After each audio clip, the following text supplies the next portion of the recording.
Hi guys, my name is Sophie, and today I'm going to be reading another story from the Grimm's and Anderson's Fairy Tales book that's retold by Ronnie Randall and illustrated by Annie C. Leplar. Today I'm going to be reading Cinderella.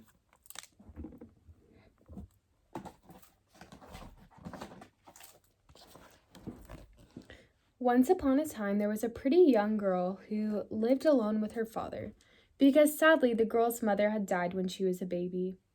As the years passed, her father decided she needed a mother, so he got married again. The girl was excited for her new stepmother, had 2 daughters of her own, and she looked forward to having stepsisters. But the stepmother was unkind and the stepsisters were mean.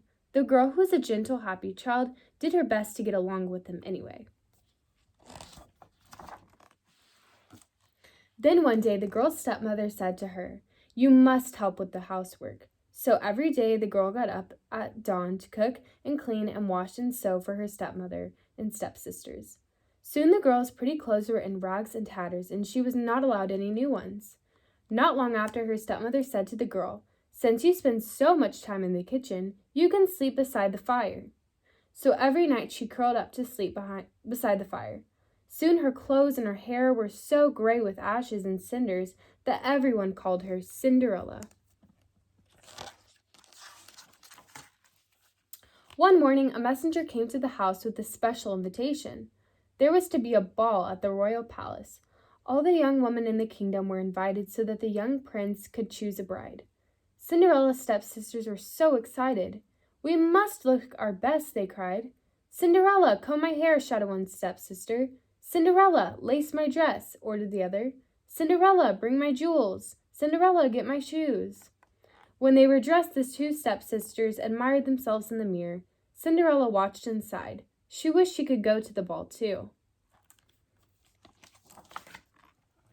As an elegant carriage took her stepsisters to the ball, Cinderella sat beside the hearth and wept. "How I wish I could go to the ball," she cried. Suddenly, a strange light filled the room.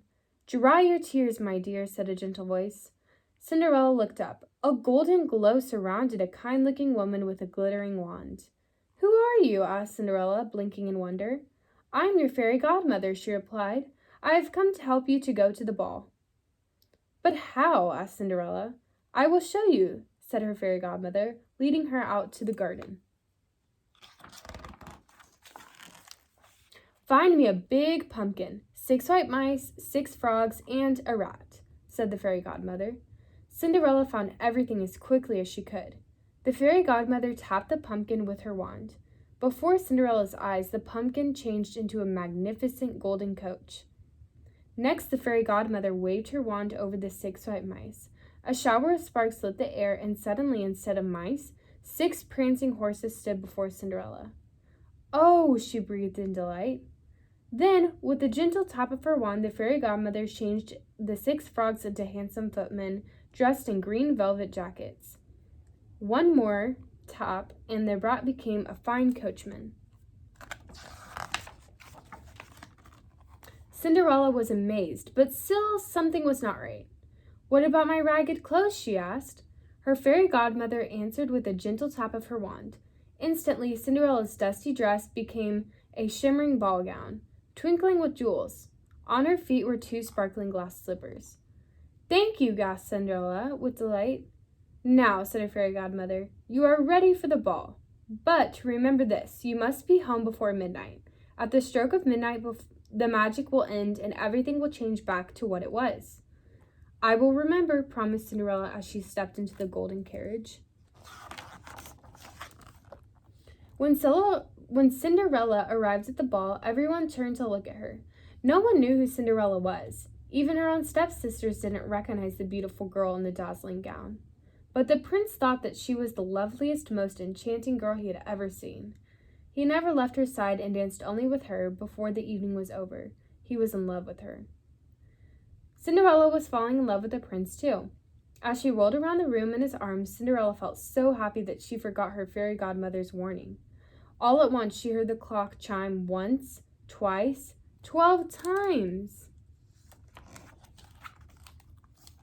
"Oh," cried Cinderella, "I must go." and before the prince could stop her, she ran from the ballroom and out of the palace.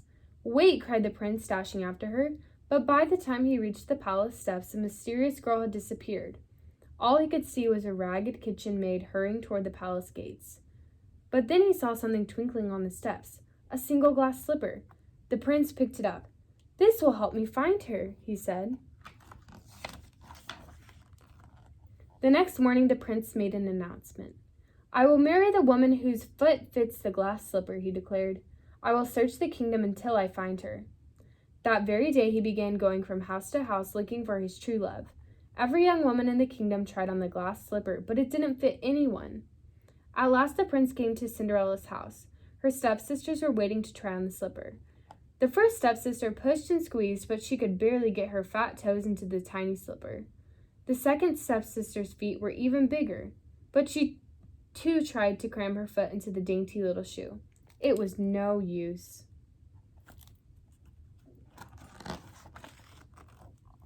The prince was turning to leave when a soft voice asked, "May I try this slipper, please?"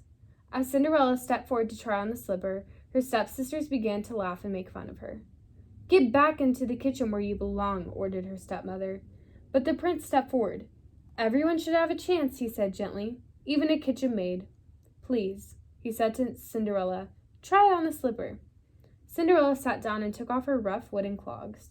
The prince held out the sparkling slipper, and suddenly...